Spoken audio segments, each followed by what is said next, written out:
네, 오늘 정말 또 몇 주 만에 에스겔서를 시작하게 됩니다. 이제 뭐 기억이 가물가물하시겠지만 에스겔서를 제가 28장까지 함께 나눴고요. 여러분 28장에 이제 구로와 시돈이 멸망하는 것에 대한 예언을 에스겔이 하는 장면을 저희가 함께 봤습니다.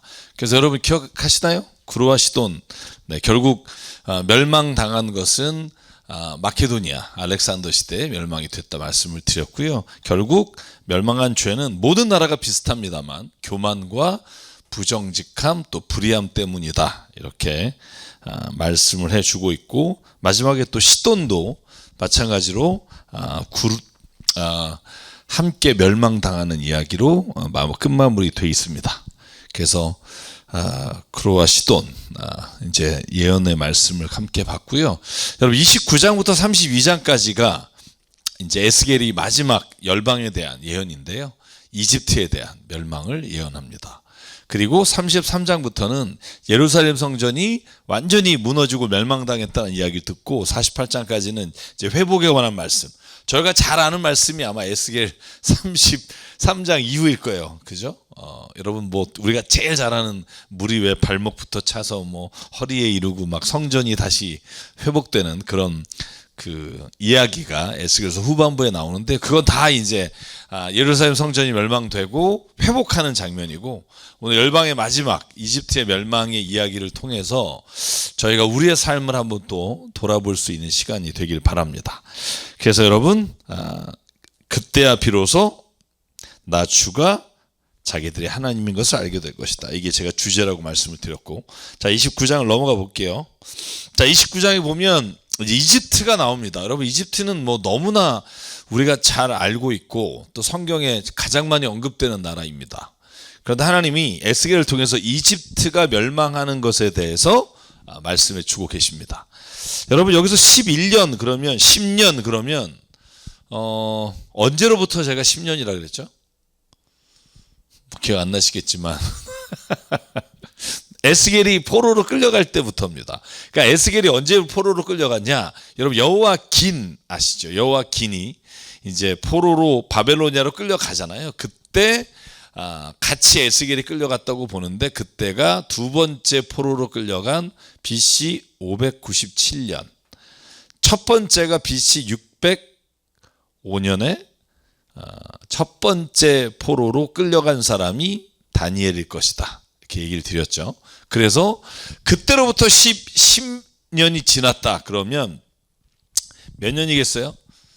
587년쯤 되겠죠. 네. 그 587년쯤에 에스겔이 환상을 본 거예요. 근데 뒤에 보면 이 이집트에 대한 환상이 여러분 그 재밌는 게 뭐냐면 두로와 시돈보다 더 앞선 예언이 오히려 뒤에 나오기도 하고, 날짜를 보면 때로는 뒤에 본 게 앞으로 나오기도 하고, 그래서 우리가 어떻게 이해하면 좋냐면 에스겔서는 어느 나라의 열방의 멸망을 말할 때 받은 날짜들이 이 여기에 나와 있는 순서대로가 아니라 날짜가 다른데 이걸 한 나라로 묶어놨다는 걸 알 수 있어요. 그래서 이제 보시면 에스겔서가 에스겔이 환상을 이집트에 대한 환상을 볼 때 10년, 11년, 뭐 20몇 년 이렇게 나오는데 이게 한꺼번에 모아져 있다라는 걸 알 수가 있고요. 한번 살펴보겠습니다. 그래서 오늘 첫 번째는 제 10년 열째 달, 그러면 한 587년쯤 이제 에스겔이 환상을 보기 시작합니다. 주님께서 말씀하신 겁니다. 내가 너한테 예언하라고 말을 하는데 이집트에 관해서 예언하라 이겁니다. 이집트 왕 바로야, 내가 너를 치겠다. 이걸 에스겔한테 말하라는 거예요. 근데 결국 여러분 아시겠지만 예레미야는 이집트로 끌려갑니다. 마지막에 노년에 그 애가를 부르면서 끌려가게 되고, 아마 이 말씀을 언제 어떻게 그 예레미야서를 보면 예레미야가 끌려가면서 아마 그 이집트의 멸망을 봤을 거다라고 생각을 하는데, 어쨌든 여긴 지금 에스겔서는 에스겔은 바벨로니아에 있었기 때문에 어떻게 이집트의 이 멸망의 예언을 전했는지, 서신을 통해서 전했는지 아니면 바벨로니아에 있는 이집트 사람들을 통해서 보냈는지 잘 모르겠지만 어쨌든 예언하도록 선포하도록 하나님께서 말씀하셨습니다. 가장 중요한 내용이 뭐냐면 이집트 사람들이 두로에도 그 말이 있었지만 우리의 이 강대국이 된 거, 이 나일강이 이렇게 우리의 거대한 나라를 이루게 한 건 다 우리의 노력과 우리의 힘 때문이다. 그게 모든 그 대영 제국들이 가지고 있는 교만함인 거죠. 그래서 여기도 네가 나일강을 네 것이라고, 네가 만든 것이라고 말하지만은, 그러나 내가 이 갈고리와 내가 이 아가미를 꿰고 내 강물의 물고기를 내 비늘에 달라붙게 하고 이 모든 일을 네가 한 게 아니라 내가 주인인 줄 알게 하리라. 그러니까 다시 말하면 하나님께서 이 모든 것들을 주셨음에도 불구하고 이것이 내가 한 것이다라고 말하는 게 이집트의 가장 잘못된 길의 시작이라는 거예요. 자, 그래서 한번 볼까요? 자, 3절, 5절부터 볼게요. 너와 물고기를 다 함께 멀리 사막에다 던져버릴 것이다. 왜? 내가 너를 들짐승과 공중의 새에게 먹이로 주었으니 다시는 너를 주워오거나 거두오는 사람이 없을 것이다. 그때야 비로소 이집트에 사는 모든 사람이 내가 주인 줄 알게 될 것이다. 그러니까 나일강의 모든 것들이 이집트의 왕 바로가 나의 노력과 나 때문에 이렇게 됐다고 말했지만 사실은 너네들을 강물에 쳐박아 버리고 바다에 빠지게 하는 걸 보면 주인이 하나님이시구나 하는 것을 너네가 보게 될 것이다. 결국 그래서 이스라엘 족속이 손으로 너를 붙잡으면 너는 갈라지면서 그들의 어깨를 찢었다. 너를 의지하면 너는 부러지면서 그들이 몸도 못 가누고 비틀거리게 하였다. 이 말씀이 오늘 이제 시작입니다. 제가 요약하면 이런 겁니다. 이집트의 주인이 누군가? 하나님 말씀하시는 거예요. 나일강과 모든 부유함은 하나님께서 주신 것이고 너네 것이 아니다.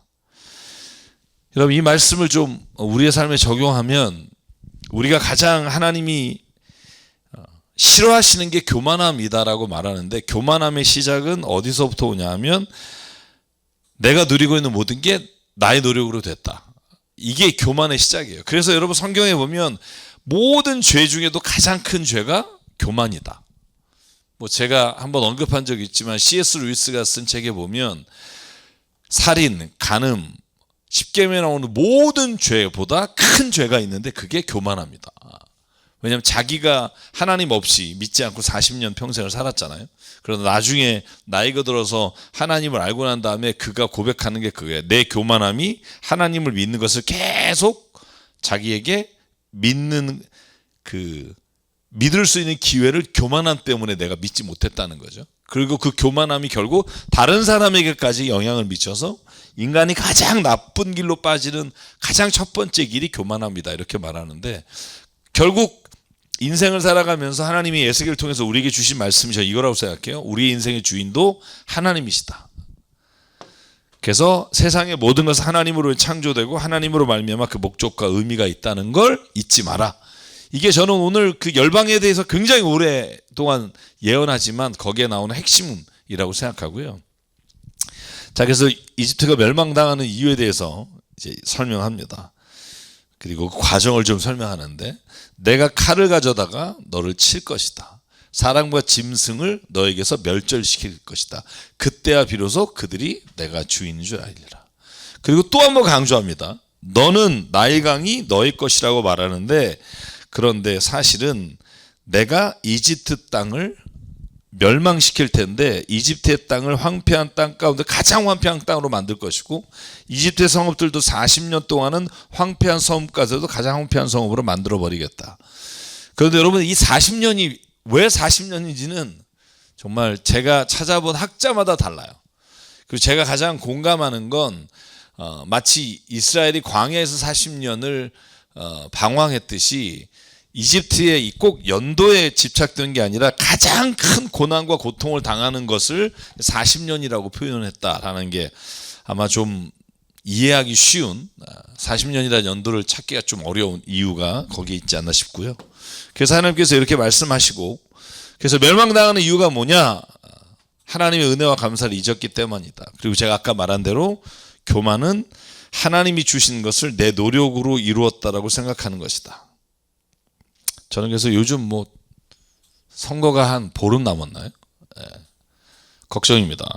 어떻게 될지. 근데 제일 걱정은 뭐냐면 이제 미국을 보면 트럼프라는 대통령이 한 나라의 국가의 대통령을 세워지면서 저는 세상에 그렇게 교만한 사람은 처음 본 것 같아요. 저는 전 세계 모든 걸 자기가 다 할 수 있다. 전쟁도 자기가 다. 그런데 참 아이러니한 건 그 사람이 기독교를 강조해서 대통령이 됐단 말이에요. 참. 그래서 오늘 에스겔서 좀 더 읽어보자고. 읽어보면 어떤 마음으로 통치를 해야 되고 어떤 마음으로 지도자가 돼야 하는지 저는 이제 좀 맥락을 잡을 수 있지 않나 하는 생각을 갖게 되고요.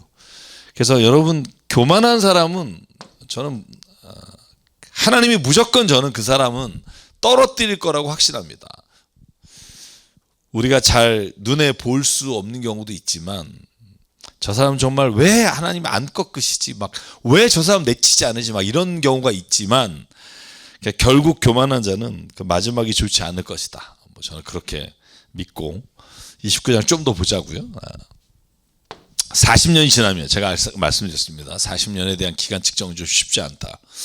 여러 민족 속에 흩어져 있는 이집트 사람을 내가 다시 이집트 땅으로 모아드리겠다. 여러분 이게 저는 그 열방을 향해서 하나님 선포할 때 똑같이 주시는 말씀이에요.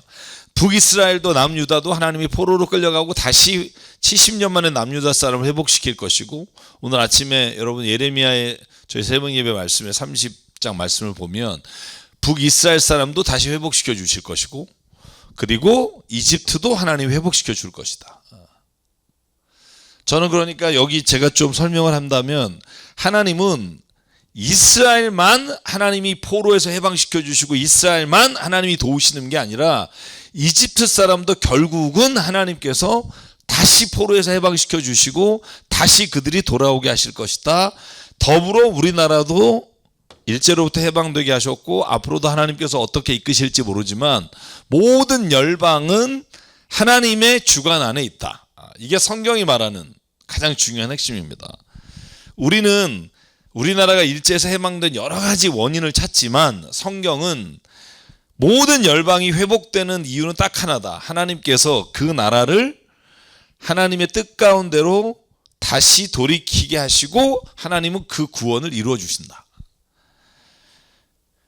조금만 더 보면 그렇습니다. 그래서 하나님은 그 땅으로 돌아오게 할 건다. 그러나 이집트는 더 이상 강대국이 되지 못하고 힘이 없는 나라가 될 것이다.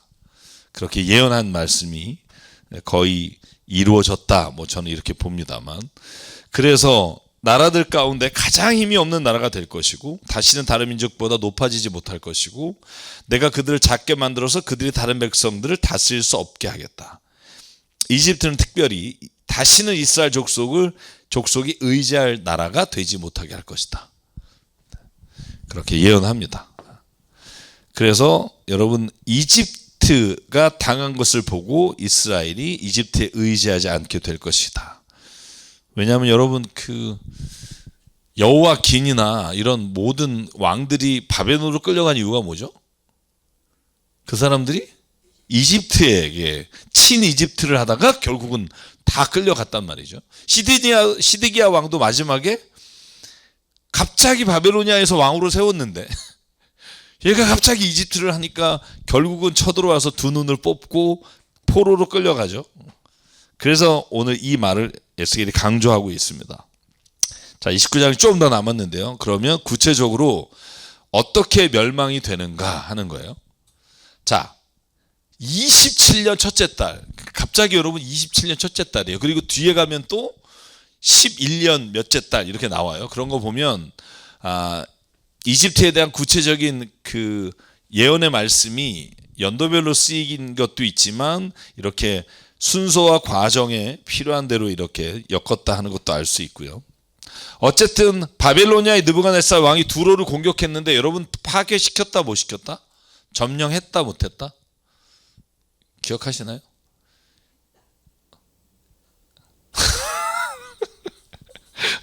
점령을 무지개 하려고 했으나 못했다. 못한 이유는 그 당시에 두로와 시돈이 섬이었고 지금은 700m 거리에서 한 육지가 됐지만 섬이었고 그래서 공격하려고 가면 그때 시돈에 있었던 배들이 다시 공격을 하고, 그래서 결국은 이기긴 이겼으나 완전 점령을 못했다. 그래서 조공을 바치는 걸로 합의를 하고, 그리고는 바벨론이 거기에서는 떠납니다. 그래서 멸망당한 게 알렉산더가, 제가 대단하다고 왜 그 지도까지 보여드린 기억이 나는데, 거기 700m를 돌을 싸고 제방을 싸서 점령을 해요. 그 알렉산더가 대단하다는 사람이죠. 10년에 세계를 정복하는데 두로와 시돈을, 그래서 BC 한 330년 경이겠죠. 그때 마케도니아가 점령을 합니다. 그런데 오늘 이 말은 뭐냐면, 느부갓네살이 두로를 점령하다가 못하고 그 군대를 돌려서 이집트를 점령할 거다라는 예언이에요. 저는 이 예언이 참 이게 뒤에 적은 게 아니라면 이렇게 구체적으로 예언을 한다고? 그래서 보십시오. 바벨론 느부갓네살 왕이 두로를 공격하러 큰 들을 동원하였다. 그러나 무리한 작전으로 그의 군인들은 머리털이 다 빠져서 대머리가 되고 어깨가 벗겨지기까지 하였으나 그의 군대가 두로를 치려고 쓴 수고에 대한 보상을 받지 못했다는 거예요. 그래서 하나님이 바벨로니아 느부갓네살에게 이집트 땅을 주겠다고 하고 이집트를 공격해서 이집트는 바벨로니아에게 멸망당합니다. 그래서 포로로 끌려가기도 하죠.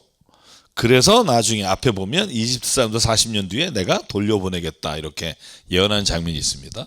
그래서 느부갓네살 왕이 이집트에서 물건도 가져가고 약탈하고 노력하고 군대도 이제 다 패망하게 될 것이고, 그들이 수고한 것은 나를 도와서 한 것이었으므로 내가 그 보수로 이집트 땅을 바벨론 왕에게 줄 것이다.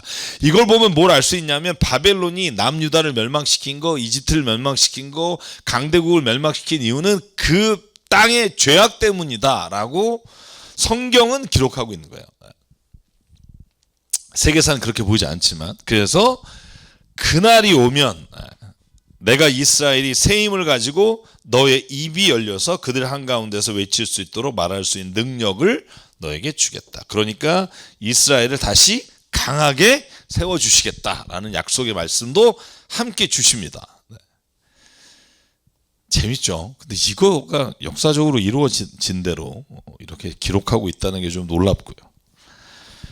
그래서 오늘 제가 27년, 그래서 570년, 570년이면 여러분 이집트가 멸망한 시기입니다. 그래서 바벨론 느부갓네살 왕이 두로를 점령하지 못했지만 이집트를 점령하게 되고, 결국 이스라엘도 나중에 하나님이 강하게 세워주시겠다. 근데 참 저도 별로 그런 것에 대해서는 깊게 생각 안 하지만, 1948년에 이스라엘이 돌아가서 나라를 세우면서 저는 여기에 이루어진 대로 정말 다시 돌아가서 강대국을 이룬다 이 말이 이루어지니까, 그러니까 이스라엘 사람들이 참 교만할 이걸 자랑하는 게 참 부인할 수 없는 사실 중에 하나다라는 생각이 듭니다. 그런데 지금의 이스라엘이 너무 교만하다. 저는 결국은 하나님이 그 교만을 보고 계시진 않을 것이다 이런 생각을 합니다. 자, 그래서 이제 30장으로 넘어가 볼게요.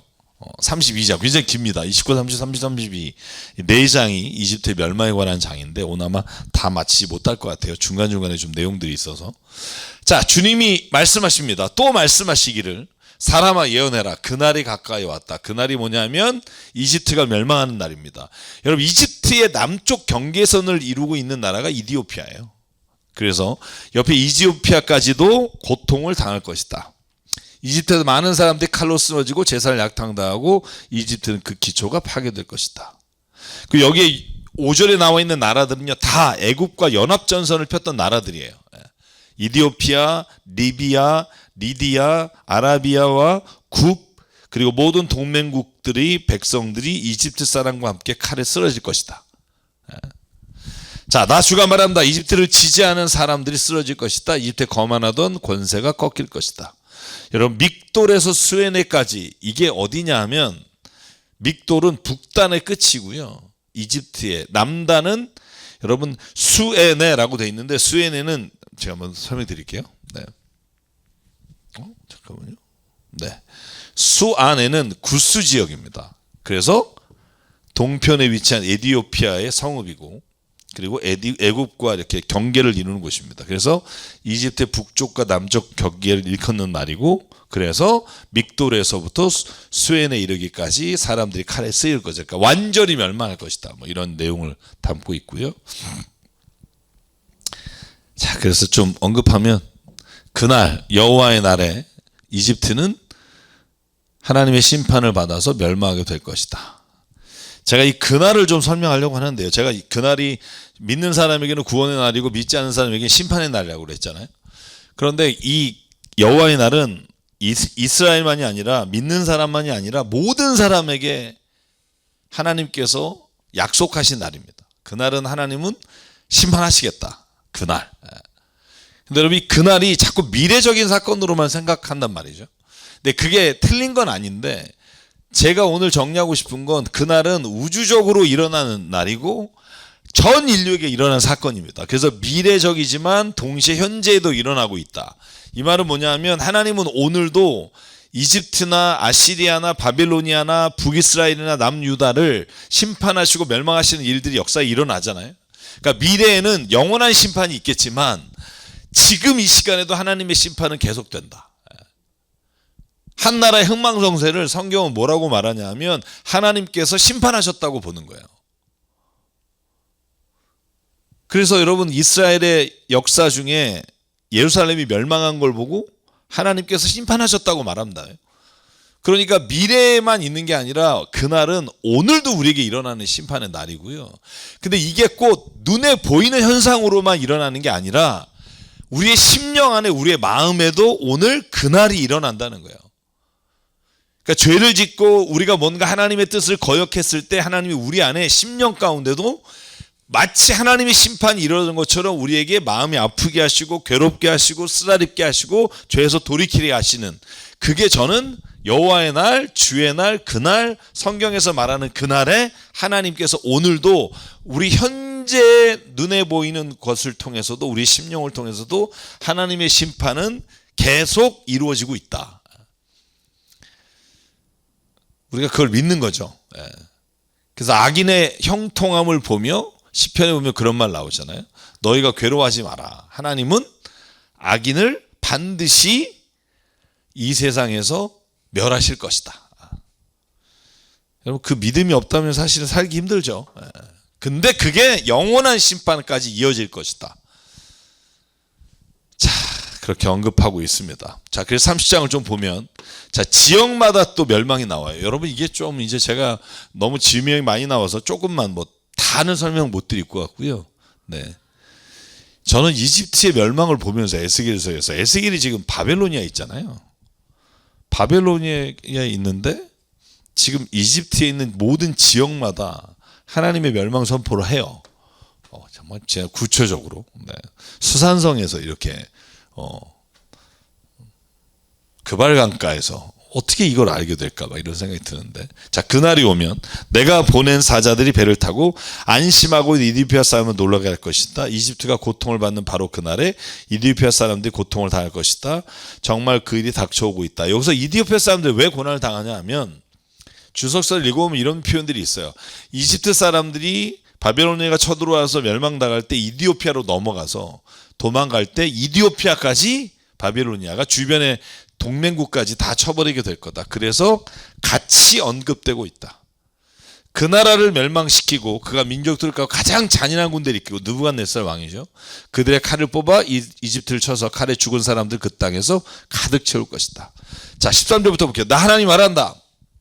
내가 우상을 멸절시키며 멤피스에서 신상들을 없애버리겠다. 자, 지명이 나오죠. 이집트 땅에 다시는 지도가 나지 않을 것이다. 내가 이집트 땅을 공포로 사로잡게 할 것이다. 그리고 15절, 이집트의 요새인 펠루시움에 내 분노를 쏟아내고 테베의 무리들을 멸하겠다. 자, 그냥 대체 한 세 군데만 볼게요. 소안, 네, 여기에 나오는, 그죠? 소안에 불을 지르고, 소안이 어디냐 하면, 여러분, 우리가 요셉이 건너가잖아요. 그래서 이스라엘 민족이 정착한 땅이 고센이잖아요. 기억나시나요? 고센을 여기선 소안이라고 불러요. 같은 지명이라고 봐요. 그래서 소안이란 하애굽의 나일강에 위치한 중요한 성으로 이스라엘 민족이 정착했던 곧센 땅을 가르친다라고 나와요. 저도 뭐 사실은 이거에 대해서 뭐 정확하게 알지 못하니까 저는 그냥 나와 있는 걸 여러분에게 소개합니다만, 그 다음에 테베는 애굽의 신왕국의 수도였던 곳입니다. 그리고 제가 펠루시움이라는 곳은 여러분 신이라고 개역 개정 성경에 나와 있는데, 이게 이방 민족이 쳐들어올 때 군대가 가장 많이 결집해 있었던 장소입니다. 그래서 여러분 펠루시움에 대해서 이렇게 말하죠. 이집트의 요새인 펠루시움, 내 분노를 쏟아내고 태움, 신왕국의 수도를 멸망시키겠다. 그래서 하나님이 구체적으로 이제 이집트가 어떻게 또 하나의 이제 나옵니다. 두 번째 지역들이 나옵니다. 자, 내가 이집트에 불을 지르면 펠루시움의 요새가 고통으로 몸부림칠 것이고 헬리오폴리스와 부바스티스의 젊은이들은 칼에 쓰러질 것이다. 도대체 이게 뭔 땅인지 제가 몰라서 찾아봤더니, 헬리오폴리스라는 곳이 개정개혁에는요 아웬이라고 나와요. 아웬, 지금 헬리오폴리스라는 지역이에요. 그러니까 아웬이란 뜻이 뭐냐, 우상이란 뜻이에요. 그러니까 헬리오폴리스를 말할 때 여기서 보십시오. 헬리오폴리스와 부바스티스의 젊은이들 칼에 쓰러지는데, 왜냐하면 이곳이 우상을 섬기는 곳이기 때문이다 라는 거죠. 자, 부바스티스는 어떤 곳이냐, 나일강 하류에 있는 곳인데 여기에서 고양이 신 파쉬트라고 하는 걸 섬기는 곳이라고 해요. 그래서 여기에 가면 고양이를 머리를 제물로 바치는 곳이에요. 그러니까 여러분 둘 다 헬리오폴리스나 부바스티스는 우상을 섬기고 가장 우상을 섬기는 게 횡행했던 자리가 이 두 자리라는 거예요. 그래서 구체적으로 에스겔이 예언하기를 헬리오폴리스와 부바스의 젊은이들이 칼에 쓸 것이다. 왜냐하면 이곳이 우상을 섬기는 대표적인 자리이기 때문에. 그리고 이집트의 권세를 꺾어들 때 드합느에스, 제가 뒤에 잠깐 언급했죠. 드합느에스는 바로 궁전이 있던 곳으로 강력한 군대가 주둔했던 곳인데, 거기도 대낮에 캄캄해질 것이고 교만하던 권세가 끝장날 것이다. 여러분, 그리고 나서 아까 27년이라고 나왔잖아요. 그죠? 자, 어디야? 못 찾겠다. 어쨌든 27년. 근데 여기는 또다시, 자, 보시면 11년 셋째 달이라고 나와요. 그러니까 이게 그 장소에 대한 언급들이 이제 좀 연도가 섞여 있다 하는 거 여러분이 좀 볼 수 있고요. 자, 그래서 30장 22절을 보면, 그러면 나 주 하나님이 말한다. 내가 이집트 왕 바로를 대적하여 성한 팔마저 부러뜨릴 것이다. 자, 여기에 보면 자 11년 첫째 달, 여기에 먼저 한번 볼게요. 주님이 말씀합니다. 사람아, 내가 이집트 왕 바로의 한쪽 팔을 부러뜨렸다. 이게 뭔 말일까요? 그리고 뒤에 보면 성한 팔도 내가 맞아 못 쓰게 하겠다.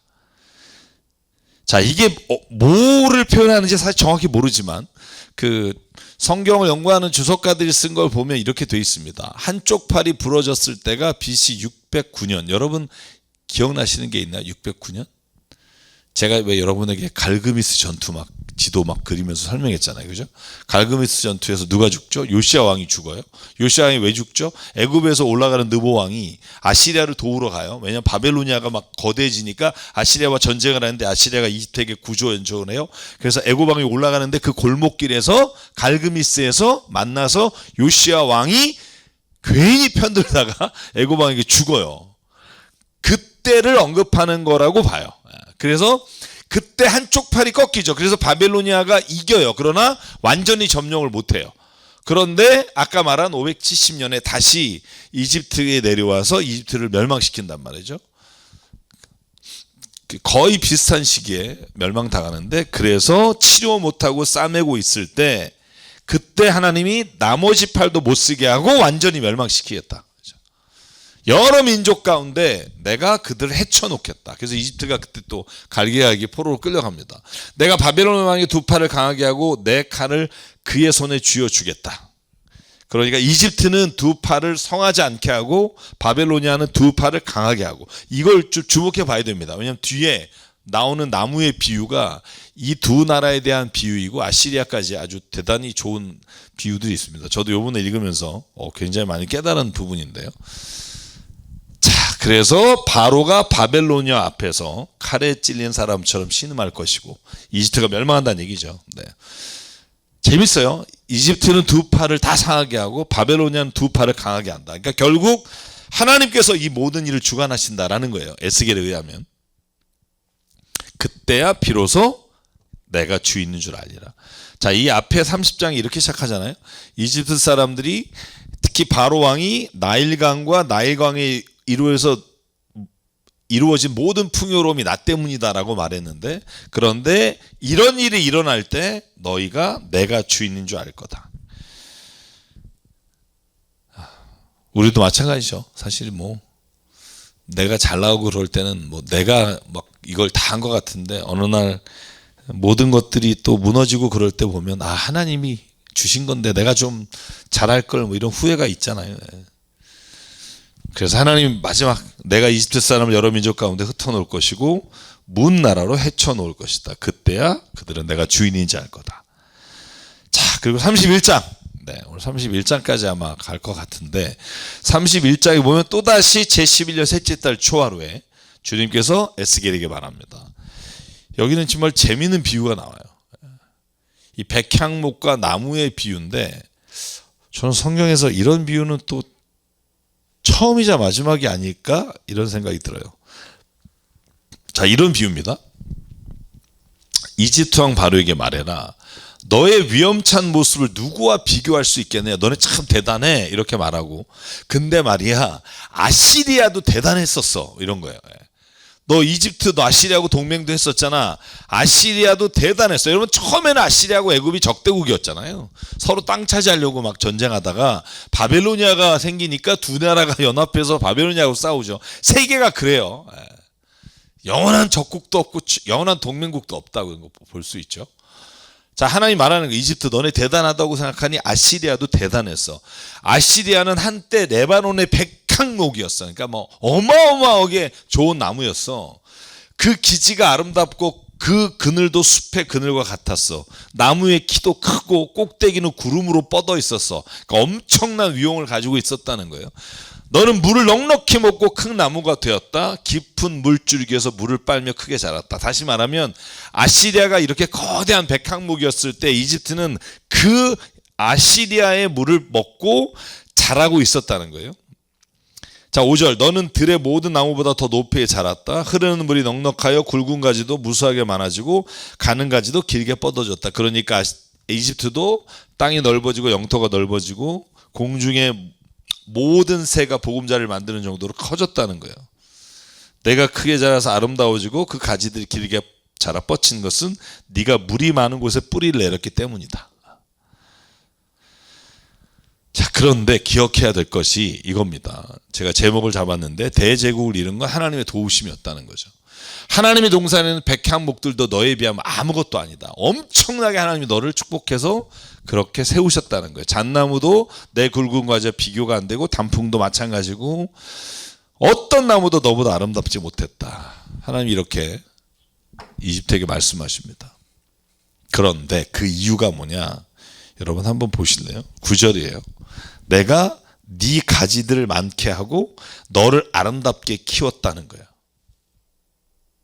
그래서 하나님의 동산에 있는 에덴의 나무들이 모두 너를 부러워했다는 거예요.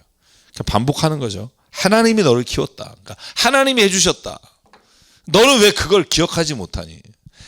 나 주가 말한다. 그 나무의 키가 커지고 꼭대기가 구름 속에 뻗쳐지면서 키가 커졌다고 해서 그 나무의 마음이 교만해졌다. 그러므로 나는 그 나무를 민족들의 통치자에게 넘겨주고 그는 그 나무가 저지른 악에 맞는 마땅한 벌을 내릴 것이다. 나는 그 나무를 내버렸다. 그러니까 비유로 설명하는 거예요. 이집트 사람들에게. 너네가 이런 나라였고 아시리아도 한때 그랬으나 너희들이 교만한 것 때문에 내가 너를 베어버리겠다. 그래서 문 민족 가운데서 잔인한 다른 백성들이 그 나무를 베어버렸다. 그러니까 이집트가 결국 바벨로니아에 의해서 베어짐을 당하는 거죠. 그 가지들은 산과 모든 골짜기에 쓰러져 있고 굵은 가지들은 그 땅의 모든 시냇가에 부러져 있고 세상의 모든 백성이 그 나무의 그늘에서 도망쳐 버렸다. 사람들이 이렇게 그 나무를 떠나버렸다. 그 다음이 재미있어요. 13절. 그 쓰러진 나무 위에 공중의 모든 새가 살고 그 나무의 가지 사이에서는 들의 모든 짐승이 산다. 자, 재미있는 게 뭐냐면 에스겔서가 지금 말하는 게 뭐냐면 아시리아가 거대 제국이었잖아요. 백항목이었는데 그게 무너지고 하나님이 베어버렸다는 거예요.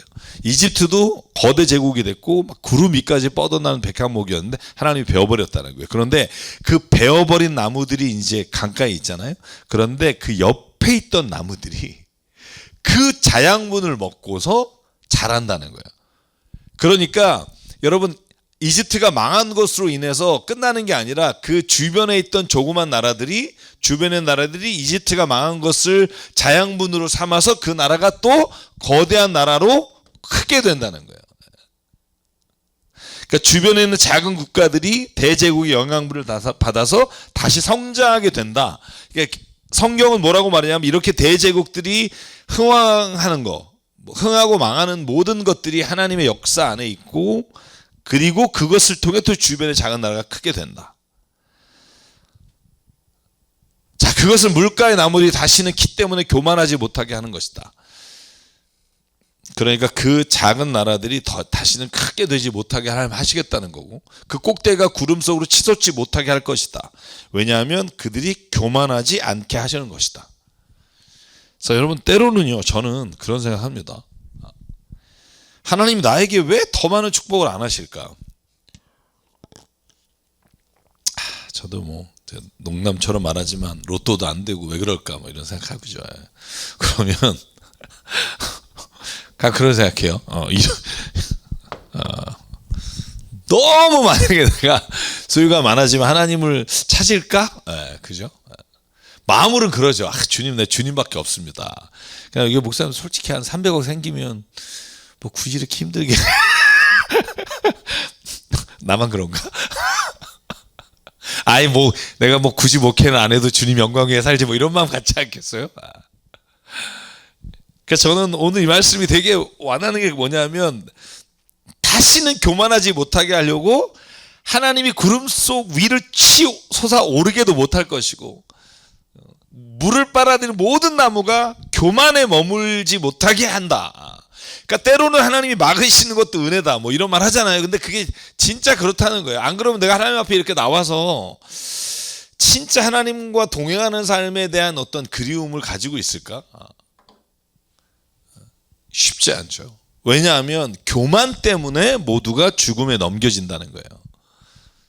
돌이켜보면 다 맞는 것 같아요. 저는 지하로 내려가고 깊은 궁동에 내려가는 삶 속에 들어가게 된다. 누가? 왜? 교만한 것 때문에, 많아진 것 때문에. 그래서 저는 제일 존경하는 사람이 누구냐 하면 이런 거죠. 우리가 인생에서 어려운 때 주님을 찾는 것도 맞지만 가장 정말 누가 봐도 정말 누리며 살 만한 위치에 있을 때 오히려 하나님께 헌신하는 사람들은 저는 정말 오히려 제가 존경할 것 같아요. 존경하는 것 같아요. 와, 저게 쉽지 않은데. 근데 알아보면 그 사람도 다 그런 과정을 거친 사람이에요. 안 거친 사람은 없어요. 처음에 만약에 예수님 믿어가지고 확 됐다. 반드시 제가 거의 다 걷어가시더라고요. 그러니까 저는 이게 과정이다라는 생각을 해요. 근데 여기가 정말 재밌는 장면입니다. 이 장면이 오늘 제가 하이라이트로 생각하는 장면인데, 왜냐하면 구약에 우리가 늘 그런 얘기 했잖아요. 천국과 지옥의 개념이 없다. 근데 구약에 나오는 단어가 70번 가까이 나오는 단어가 뭐냐 하면 스올이라는 단어예요. 스올. 근데 이 스올이 번역이 미안해요. 그지 같아요. 그리고 어떤 때는 음부라고 번역되고 어떤 때는 무덤이라고 번역되고 어떤 때 구덩이라고 번역되고, 그래서 도대체 그게 뭔 말인지 몰라요. 사실 지금도 정확하지 않아요. 신약엔 그걸 또 스올을 하데스라고 번역해서 지옥이라고까지 번역해서 너무 어려운 말인데, 그러면 스올에 내려갔다고 돼 있거든요. 아브라함 뭐 이런. 그러면 그 사람들이 지옥에 갔냐? 이것도 아니란 말이에요. 그래서 오늘 이 본문에 보면 제가 이제 아주 재밌는 말이 나와요. 그래서 한번 찾아보게 된 건데 이겁니다. 그 나무가 스올로 내려가요. 자 보세요. 아시리아와 이집트가 엄청난 나라잖아요. 그 나라의 바로 왕이나 아니면 그 나라의 아주 위대한 왕들이 스올로 내려가요. 그러니까 이 스올은 정확하게 말하면 이런 거예요. 죽은 사람들이 가는 곳인데 거기는 천국과 지옥이라는 개념이 없어요. 아직은. 그래서 재밌는 단어가 뭐냐면 에덴의 모든 나무가 수월에 간다는 거예요. 에덴하고 수월이 연결돼요? 수월에 있는 에덴의 모든 나무. 이거 에덴은 하나님이 창조하신 그죠? 굉장히 좋은 의미인데 스올에 있는 에덴의 나무들이란 표현이 나오는 걸 보면 스올은 지옥이라는 개념을 쓰지 않았다는 거 명확한 것 같아요. 자, 일단 이 나무들이 스올로 내려갈 때 내가 지하수를 말리고 강물을 막고 흐르는 큰 물을 모두 멈추게 하겠다. 또 내가 레바논 산으로는 그 나무를 애도하고 통곡하게 하겠고 온 누리의 모든 나무는 그 나무를 애도하여 시들어 죽게 하겠다. 내가 그 나무를 스올에 내려보낼 때에는 여러분 아시리아와 이집트, 특별히 이집트의 모든 고귀한 왕들을 이집트 그 왕을 스올에 내려보낼 때 깊은 구덩이로 내려가는 사람들과 함께 그 나무를 그리로 보낼 것이니 그 나무가 스올로 떨어지는 큰 소리를 듣고 문 민족이 벌벌 떨 것이다. 왜? 우와, 저렇게 대단한 사람이 이제 스올에 왔다. 그런데 이미 스올에 가 있는 에덴의 모든 나무와 물을 흠뻑 먹으며 자란 레바논 산의 가장 좋은 나무들이 그 나무가 이렇게 심판받는 것을 보고는 스올에서 큰 위로를 받을 것이다 해요. 그러니까 저는 더불어 보면 이런 거죠. 상상해 보는 거예요. 제가 스올이라는 걸 정리해 봤어요. 스올을 한번 정리해 보면 스올이란 단어는 볼 수 없는 곳이라는 뜻이에요. 그 단어가 가지고 있는 의미는. 그런데 구약 성경에 죽은 사람들이 가는 곳이라고 돼 있고 신약에는 하데스로 번역해서 이걸 지옥으로 번역될 때는 문제가 있고 오히려 무덤이라고 번역되면 선한 사람이 가는 곳이다라고 우리가 알 수 있는데 그래서 저는 이제 제가 이 개념을 좀 정리해 보면 스올이라는 곳은 죽은 사람이 가는 곳인데 앞에서 언급한 것처럼 그 스올에 가는 사람 중에도 심판을 받아 나쁜 곳에 가는 사람이 있고 에덴의 나무처럼 비록 그들이 작고 힘이 없을지라도 스올에서 저는 하나님이 보시기에 좀 좋은 곳에 간 사람들이라고 생각해요. 그래서 자기가 굉장히 연약하고 부족하고 힘이 없다고 생각하는 사람들이 처음에는 문 민족이 그 사람들이 스올에 왔다는 말을 듣고 막 벌벌 떨었는데 보니까 아이고 심판받아서 별거 아니에요. 그러니까 오히려 위로를 받는 거예요. 아? 쟤네들도 세상에서 떵떵거렸는데 여기 온 거 보니까 심판받는 장면 보니까 야, 내가 잘 살길 잘했네 뭐 이런 거죠. 그런 뜻을 가지고 있어요. 그래서 제가 이거 보면서 생각했어요. 아, 하나님 우리가 천국과 지옥이란 생각을 하잖아요. 우리가 죽으면. 그곳이 어떤 곳인지 정확히는 모르지만 이 얘기를 좀 빗대어 보면 우리가 이 세상에서는 하나님께 신실하고 정직하고 주의 뜻을 살려고 하다가 어려움을 당하기도 하고 고난을 당하기도 하고 신약에 나오는 모든 제자들이 말한 것처럼 그것으로 인해 환난과 고통을 당하나 기뻐하며 살 수 있는 것은 나중에 스올에 먼저 간 사람들 에덴의 스올들이 보니까 그렇게 세상에서 대단한 왕들이 스올에 와서 심판받는 것을 보니까 아, 우리가 정말 잘 살길 잘했다. 위로를 받는 거죠. 그래서 저는 좀 정리해보면 이렇습니다. 스올에 내려가는 사람들, 그러니까 아시리아나 이집트의 대단한 왕들, 사람들이 보기에 엄청난 복을 누리는 사람들처럼 보이지만 그 사람들의 몰락하는 걸 보면서 오히려 에덴의 나무들이 위로를 받게 된다. 이걸 좀 확장하면 저는 우리가 믿음으로 세상에서 살아가는 것, 그리고 우리가 좀 약간 미련하지만 하나님의 뜻을 따라 살아가는 게 세상에서 볼 때는 좀 우리가 어떻게 보면 능력이 없어 보이기도 하고 세상에서 성공하지 못한 것처럼 보이기도 하지만 그러나 오히려 하나님의 심판을 믿는 사람, 그래서 하나님께서 말씀하신 구원의 길과 저주의 길을 나누게 됐을 때 살아있는 우리가 오늘 이 말씀을 통해서 천국과 지옥에 대한 믿음이 우리의 삶에 대해서 위로를 주시는 하나님의 말씀이 될 수 있다.